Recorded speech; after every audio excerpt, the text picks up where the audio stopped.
و شخصیت‌های روحانی ما.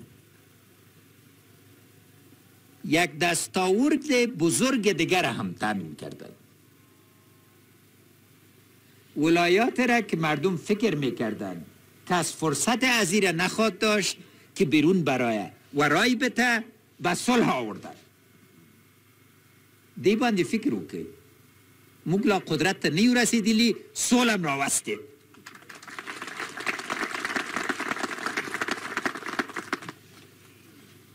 ایله ده چې وطنوال جشن نیسي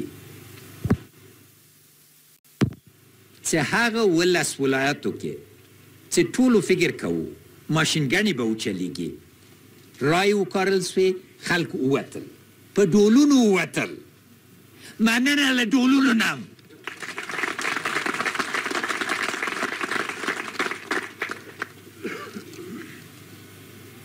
نو سوله موږ غږ وکړه چې واورو و خویندو ټول یو ولس یو راسي د انتخاباتو صندوقونو ته ټول راغل دا لبیک معنی څه ده انشاءالله تعالی د خاورې کې به پایدار سوله راسي او زر به راسي.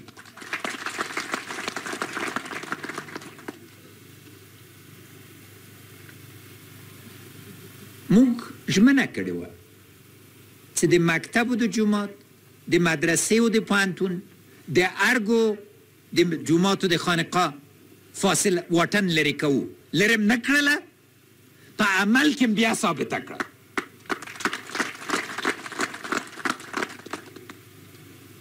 ما برای حل تضادهای سیاسی کشور گام‌های بزرگ گذاشتیم. تمام شوراهای حزب اسلامی، حرکت انقلاب اسلامی، جناب همدرد صاحب، جناب صاحب دوستم، جناب دانش صاحب، جناب احمدضیا مسعود دست اتحاد به هم دادیم یکی از مؤثرترین کمپاین‌ها را در سرتاسر افغانستان اجرا کردیم. از وکلای معظم پارلمان، از سناتور صاحب از صمیم قلب ابراز تشکر میکنیم که کابل خالی کردین رفتین با ولایات و با ولسوالی ها. موجودیت شما در ولایت و ولسوالی ها سبب ازی شد که از تقلب وسیع جلوگیری شود. تشکر.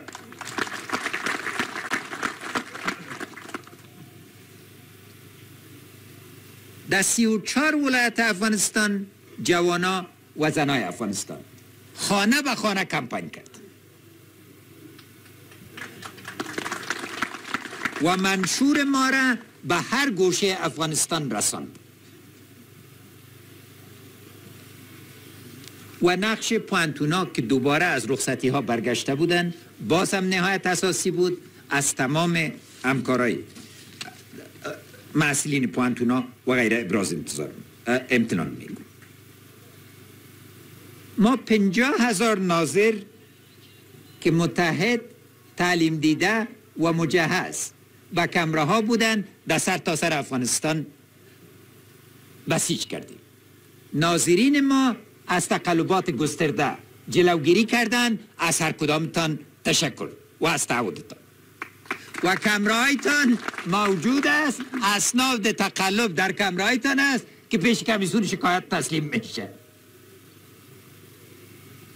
همچنین نظام سرتاسری ترانسپورت با کمک شبکه‌های وسیع گرفتیم و از تمام کمک دهنده ابراز امتنان میکنم. اینال میایم سر چند تصمیم که دو تیم گرفتن و نتایجش بود. اول ما کاندید ملت بودیم، جناب دکتر صاحب عبدالله کاندید جمعیت.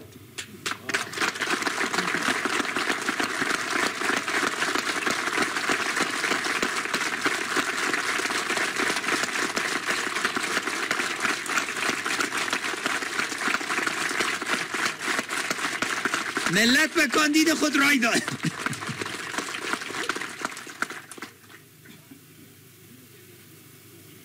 و هم نیمش هست انشالله. دوم ما تمام سوالهای ملت جواب دادیم. جناب دکتر صاحب عبدالله حاضر نشدن که یک مناظره ملی همراه ما سهم بگیره.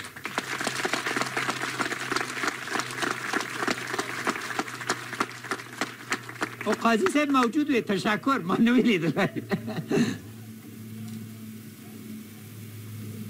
مشکل ترین سوالات مردم افغانستان ما به پیشانی باز جواب دادیم، مثل که در افغانستان مرکزی موزله کوچی و دیشین که یک معضله ملی بود، با کمک همه‌جانبه استاد دانش در چارچوب تعهدات قانون اساسی ما توضیحات واضح داد.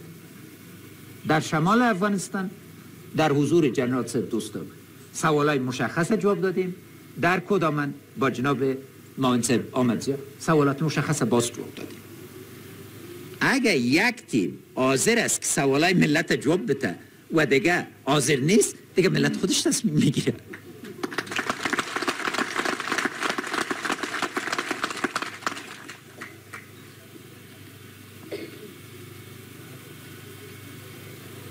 همه تو که ما کل مردم افغانستان مردم درجه اول میدانیم، ما با ولایت درجه دوم و درجه سوم باور نداریم. هر ولایت افغانستان یک ولایت استراتژیک است، باید به اساس اهمیت استراتژیک خود مورد توجه قرار بگیره. برنامه مشخص به هر ولایت افغانستان ارائه کردیم، مردم خود در پروگرام ما دیده. و مهمتر از همه، ما مردم افغانستان از نگاه اقوام تنها ندیدیم، از نگاه اقشار دیدیم. منشور زنای افغانستان با کمال افتخار قبول کردیم و به زن افغانستان به حیث شخصیت حقوقی احترام قائل هستیم. همچنین برنامه ما، بحث ما با جوانای افغانستان با کمال افتخار توسط 6 میلیون افغان ملاحظه شد. اگر 6 میلیون افغان میبینن، خب یک نظر پیدا میکنن.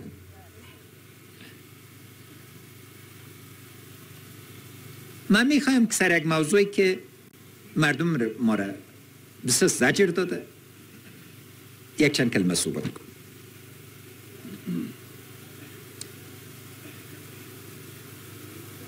حق رایدهی، انتخاب شدن و انتخاب کردن یکی از حقوق اساسی قانون اساسی ماست. امروز بدبختانه یک فضای ایجاد شده که حق مردم ما مورد سوال قرار گرفته.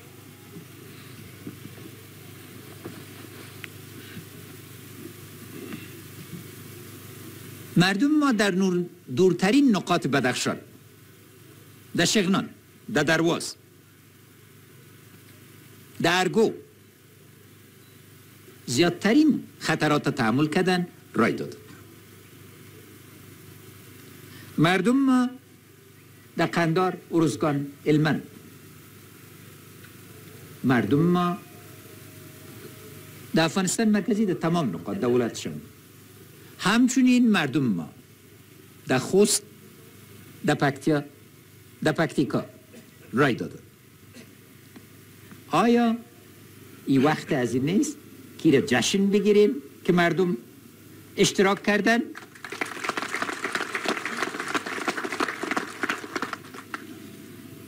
سیاستمدارای ما یک قسمت شد ضرورت به افغانستان شناسی داره.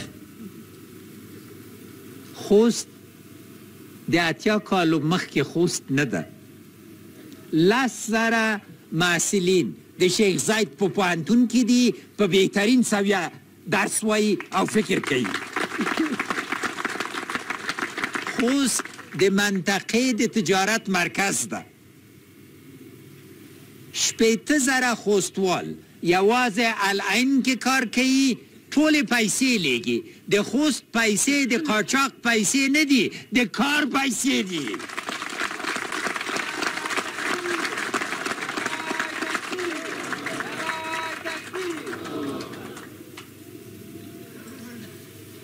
تاسو فکر کوئ چې یوازې وزیر اکبر خان کې ښه کورونه دي د خوست کورونه وګورئ وزیر اکبر خان کورونه به میرسي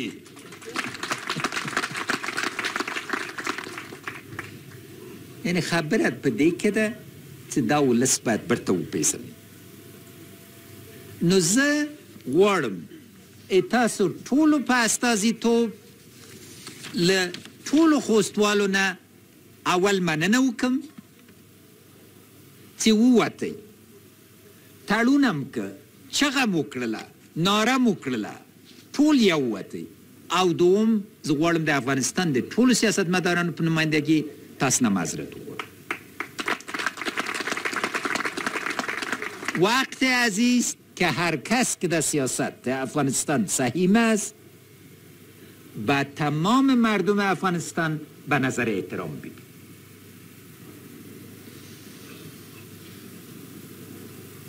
به یک نقطه افغانستان نظر که مساوی نباشه عدم احترام به تمام مردم افغانستان و امید است مردم افغانستان فردا به یک آواز وحدت ملی خود دوباره تحکیم کنند و انتخابات بعد از اعلان نتایج به یک جشن ملی مبدل کنیم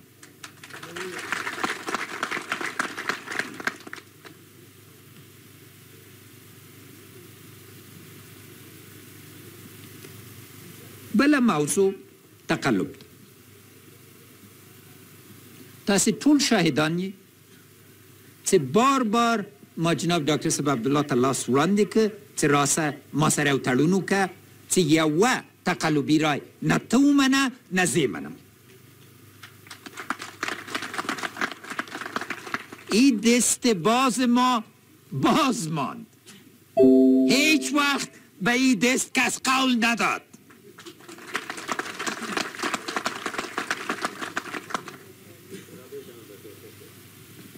آدم باید اراده داشته نه عرض ما چیست هر رای که امروزم تقلبی باشه و توسط کمیسیونات تثبیت شود ما او را مردود میدانیم پرسان کنین از ملت افغانستان که رایتان به کیست ما نمیخواهیم به زور هیچ وقت به حکومت برسیم جای ما قلبای مردم افغانستان است ما میخواهیم صاحب قلب مردم شویم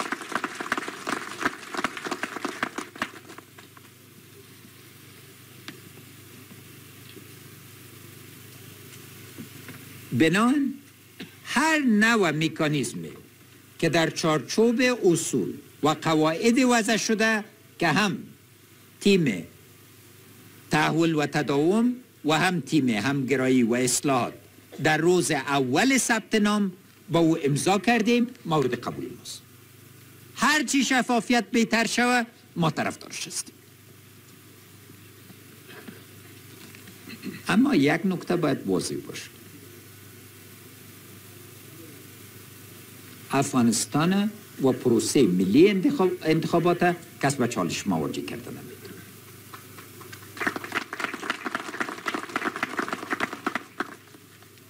آرامی ما را سوی تبعیض نکنیم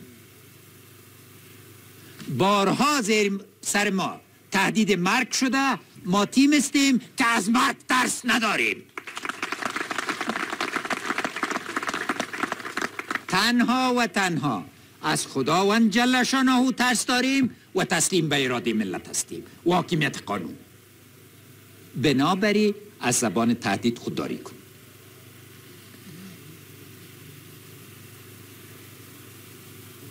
هرچی افغان تهدید شود زیادتر موضع سخت میگیره هرچی با افغان با زبان نرمش و مدارا صحبت کنین تواضع ما زیادتر میشه ما میخواهیم ملت با تواضع خود جذب کنیم اما از زبان تهدید زبان کشمکش باید خود دارش این ملت نتیجه کشمکش ها را دیده کشمکش نمیخواد. هر کسی که پروسه را با کشمکش مواجه کنه به انزوا میره. از این جهت تقویم انتخاباتی قابل بحث نیست. نتایج مقدماتی از طرف کمیسیون محترم انتخابات باید در 11 سرطان اعلان شود تا ملت افغانستان بدانه که به کی رای داده.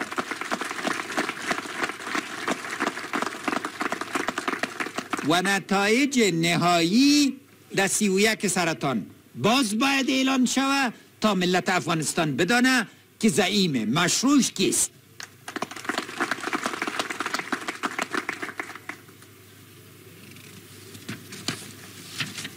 توقع ما از جناب همکار محترم ما دکتر سیب عبدالله چیست؟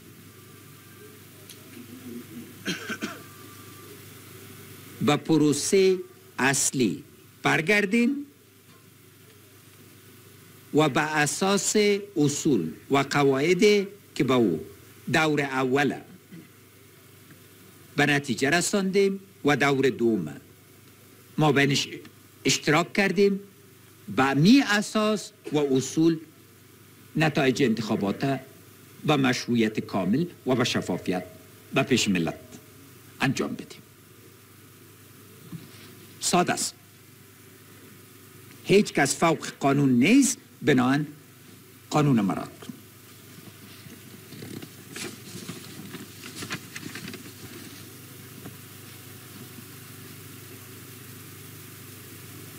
در آخر پیام ما به مردم ما چیست؟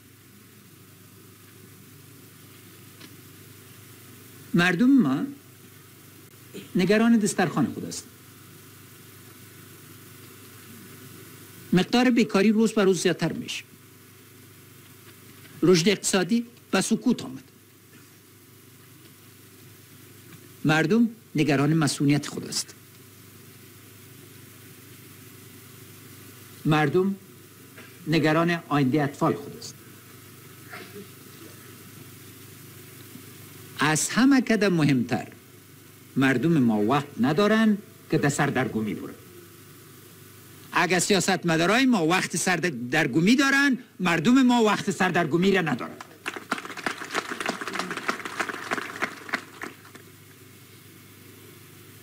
ولس داسی حکومت ضرورت لري چورت ځواب ورکړي. غوښتنې په عملی برنامو باندې بدل کی او ورته وښیي چې د ملت خادمان دي نه بادران. مردم ما ثابت کرده که اراده سیاسی بر تحول دارد. این اراده سیاسی باید به یک اراده سیاسی سرتاسری برای اصلاحات پایدار مبدل شد.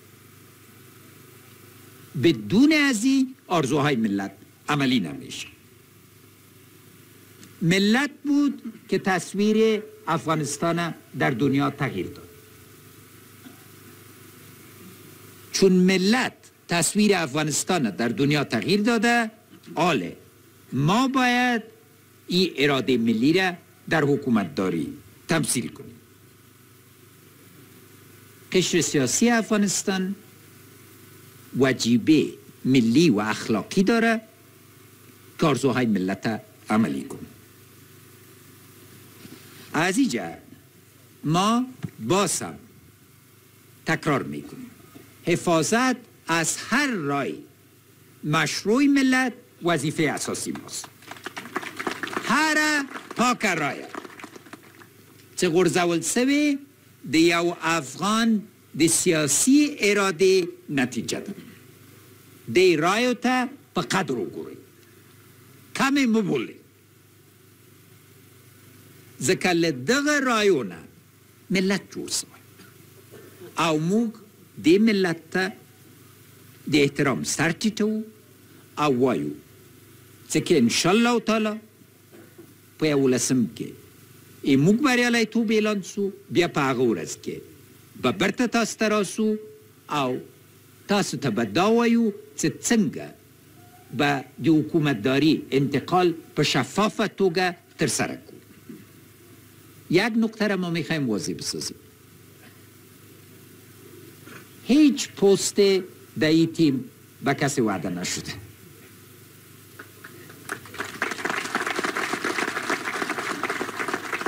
تنها فیصله اساسی و اصولی ما امرای جناب احمد جان مسعود است. چون وحدت ملی تقاضای از این میکرد که مثلث که قانون اساسی ساخته به مربع بدل شود و تعهد ما است قانون اساسی را تعدیل میکنیم که مربع شکل قانونی بگیرد.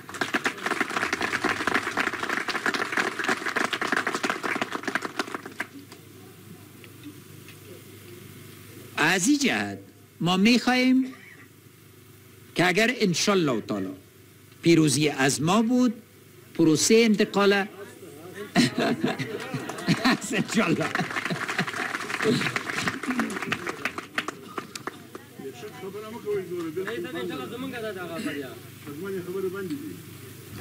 سمده بالکل نه سمده تاسی وای موکو حق نلرو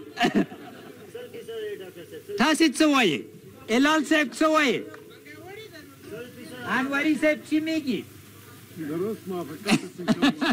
سلطان زوی صاحب چه وای جنرال صاحب جرات صاحب فاروقی صاحب جناب دکتر صاحب خلی صاحب اجماع صاحب پڑای صاحب چه وای پکې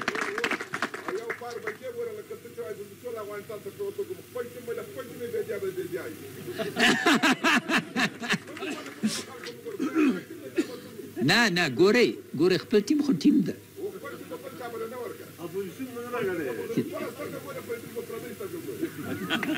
اوس پرېږده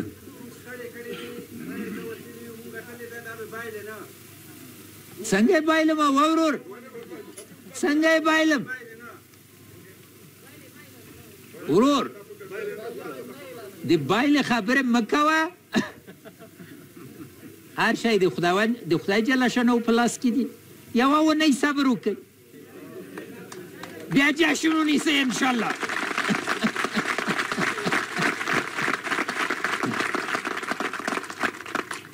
تل دی وی افغانستان پاینده باد افغانستان که اجازه می‌دید به یو څو کلمې په انګریزي وغږېږم ځکه چې خارجي ژورنالیستان دي